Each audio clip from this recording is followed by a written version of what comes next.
Hey guys, what's happening?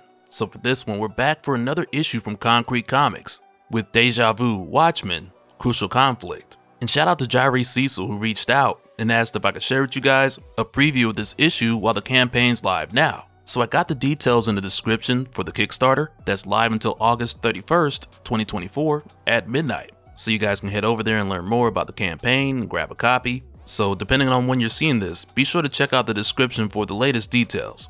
And with that said, if you're enjoying these videos, make sure to drop a like, subscribe if you're new to the channel, and don't forget to hit that bell up top to get all notifications so we can squad up in the comments for the first hour.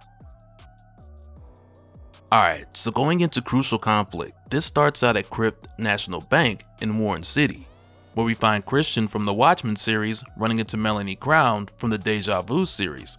So for a moment here, he takes the opportunity to tell her that he appreciates her work, with her being CEO of Crown Industries, whose biomechanical technology is literally out here saving lives. But this conversation's cut short when Hardball and the Ballers gang make their way here to rob this bank. And right away they're smacking around these tellers left and right, telling them to open the safe, only to have the manager Sam let them know this is a crypto bank, and they only do transactions with cryptocurrency. And while this is going on, at the same time you got Christian who's reaching out to Watchman, as well as Melanie who's sending an alert to Deja Vu. But with the two of them doing this at the same time, it makes for a scenario where now you got two heroes who never met each other, getting separate distress signals that point them to the same location.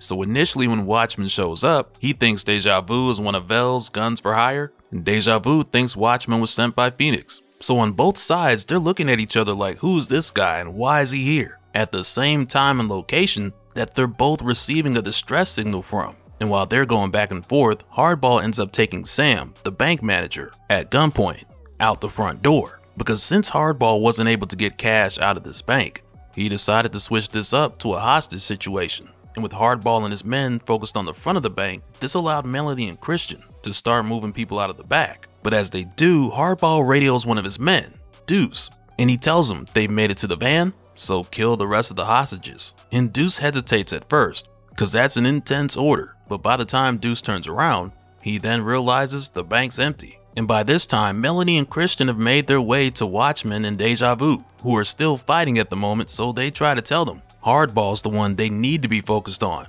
So they both end up finding out here that neither side is associated with the bank robbers. But even with them finding out, it's almost like they have this competitive rivalry that's born here. And I think it's a little more so with Watchman. But between the two, Watchman, he thinks that Deja Vu's too slow, since Watchman has crazy speed, agility, and precision. But on the other hand with Deja Vu, he feels like Watchman is too predictable. And part of that has to do with Deja Vu being able to see things before they happen. But even aside from that, that's just how he feels about the guy off a first impression. But not long after this, Deuce shows up. So at first, Deja Vu's about to take him on, but Watchman ends up showing that speed and pinpoint accuracy as he takes down Deuce faster than Deja Vu, even though Deja Vu knew he was there first. So yeah, again, there's a lot of competitive tension between these two. So I feel like anyone who's a fan of either series, they're gonna pick this up and have all kind of ammunition for their next debate. But while they're here, Christian and Melanie bring to their attention a live stream coming from Hardball and his crew, where he's demanding to receive $2 million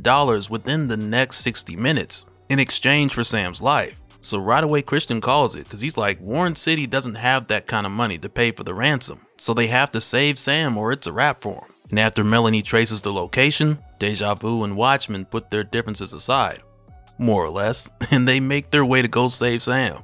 And with just 20 minutes left on the countdown, Watchman and Deja Vu make their way there. And when they do, now that this is switching to more of a team up, by no means does it take away from the competitive aspect or even a bit of the shots fired at one another part of this story, because through the course of this, both Watchman and Deja Vu are really just figuring out who the other one is. So that makes for an interesting take as far as how we see them go about it, but also because they both have very different personalities, while at the same time neither one of them are the type to back down from the other, it makes for a really interesting dynamic early on, where it's like not only do they point out each other's weaknesses, but also because of the way their initial introduction to one another played out, they quickly found an effective way to work together. And I think that's one of those things that's just really easy to mess up, but it just works here in the story. And eventually, not after long, they're able to take down Hardball's men, so now they can focus on him. Meanwhile, just outside, it's around this time when Detective Gomez shows up. And really, this guy, he's more focused on catching vigilantes than he is on actually saving the hostage. So that in itself lends for things to get a bit complicated